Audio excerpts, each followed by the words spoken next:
नमस्कार, मेरा नाम डॉक्टर सुवर्चला है, जीवा फर्टिलिटी सेंटर्स में साइंटिफिक डायरेक्टर हूँ। आज हम इम्यून विंडो ऑफ इम्प्लांटेशन के बारे में बात करेंगे। इसका मतलब ये है, जब एम्ब्रियो गर्भ में पहुंचता है तो क्या कोई पर्टिकुलर टाइमिंग होता है, उसके बारे में जानने की कोशिश करते हैं, जब वो चिपकेगा या नहीं। तो ये एक छोटा सा मिसिंग पीस के बारे में हमें बात करना चाहिए। जब हम इम्प्लांटेशन फेलियर के बारे में बात करते हैं तो अक्सर हम बोलते हैं कि एम्ब्रियो ठीक नहीं था या हार्मोन्स ठीक नहीं थे, लेकिन एक बहुत इंपॉर्टेंट क्रिटिकल फैक्टर है जो एक्चुअली डिसाइड करता है कि इम्प्लांटेशन सक्सीड होगा या नहीं। इसका नाम है इम्यून सिस्टम। ये सिस्टम बहुत इंपॉर्टेंट है और इम्प्लांटेशन क्योंकि एक मैकेनिकल प्रोसेस ही नहीं है, ये एक बहुत केयरफुली रेगुलेटेड नेगोशिएशन है, एक वार्तालाप है एम्ब्रियो और यूट्रस के बीच।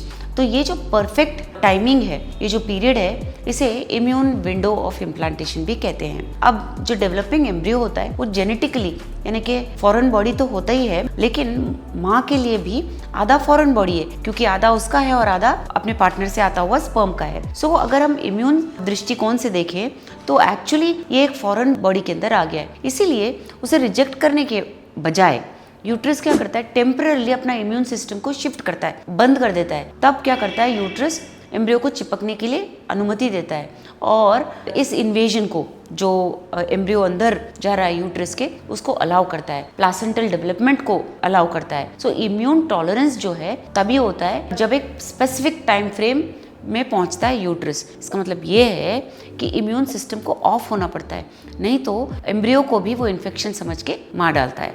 इम्यून विंडो हार्मोनल विंडो से ओवरलैप करता है, यानी कि जो प्रोजेस्टेरॉन और जो वातावरण यूट्रस में होना चाहिए, इम्यून विंडो का भी और हार्मोन विंडो का भी सेम होना चाहिए। अक्सर ये 19 से 23rd डे के बीच में होता है, जो मेंस्ट्रुअल साइकिल के 19th या 23rd डे का होता है। इसमें इन्फ्लेमेटरी जो इम्यून सेल्स होते हैं वो अपना एक्टिविटी को कम करते हैं, समझ गए ना, क्योंकि तभी एम्ब्रियो चिपक सकता है और इसकी वजह से प्रेगनेंसी आ सकता है। सो जो साइटोकाइन बैलेंस होता है वो अटैक से एक्सेप्टेंस को शिफ्ट होता है। ये साइटोकाइंस भी एक तरह के चौकीदार हैं, और अगर ये अटैक से एक्सेप्टेंस को शिफ्ट होंगे तो एम्ब्रियो चिपक पाएगा। इसकी वजह से एक कंट्रोल्ड एनवायरनमेंट तैयार होता है जिससे इम्प्लांटेशन हो सकता है, लेकिन ये देख रेख में ही होता है, उसको पूरा सप्रेस नहीं कर सकते हम इम्यून सिस्टम को। इसीलिए की फैक्टर्स क्या हैं? यूट्रस के की factors uterine natural killer cells करके हैं, जो अपने नाम के बजाय भी सपोर्टिव होते हैं, डिस्ट्रक्टिव नहीं होते हैं। इनकी वजह से ब्लड वेसल्स को